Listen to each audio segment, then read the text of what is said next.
होता है, अगर आप कहें पुण्य से स्वर्ग मिलता है, अगर आप कहें कि सत्य बोलने से प्रतिष्ठा मिलती है, यश मिलता है, अगर सत्य बोलने का आप कोई भी कारण बताएं तो आपका सत्य क्षुद्र आचरण होगा। अगर आप कहें कि सत्य बोलना अपने आप में ही पर्याप्त है, किसी और कारण से नहीं, कोई और कारण नहीं है जिससे हम सत्य बोलते हैं, सत्य बोलना अपने में ही आनंद है, तो फिर अगर सत्य बोलने के कारण नरक भी जाना पड़े तो भी हम सत्य बोलेंगे, और फिर सत्य बोलना चाहे पाप भी हो जाए तो भी हम सत्य बोलेंगे, और चाहे सत्य बोलने के कारण सूली मिले तो भी हम सत्य बोलेंगे।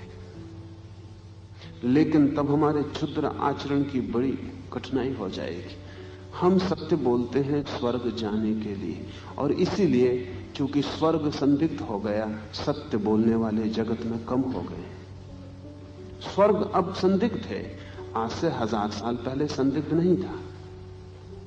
आज जो दुनिया में इतनी अनीति दिखाई पड़ती है, और आज से 1000 या 2000 साल पहले जो नीति दिखाई पड़ती थी, उसका यह कारण नहीं है कि लोग ज्यादा अनैतिक हो गए, उसका यह भी कारण नहीं है कि पहले के लोग ज्यादा नैतिक थे।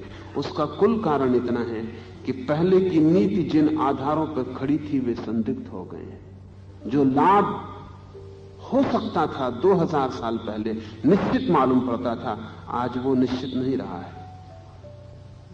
और जब लाभ के लिए ही कोई नैतिक होता है और लाभ ही अनिश्चित हो जाए तो फिर नैतिक होना पागलपन होगा।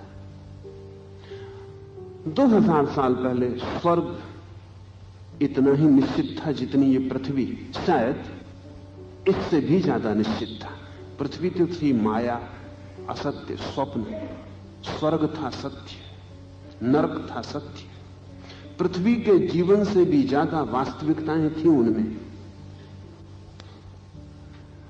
झूठ बोलने का अर्थ नरक था,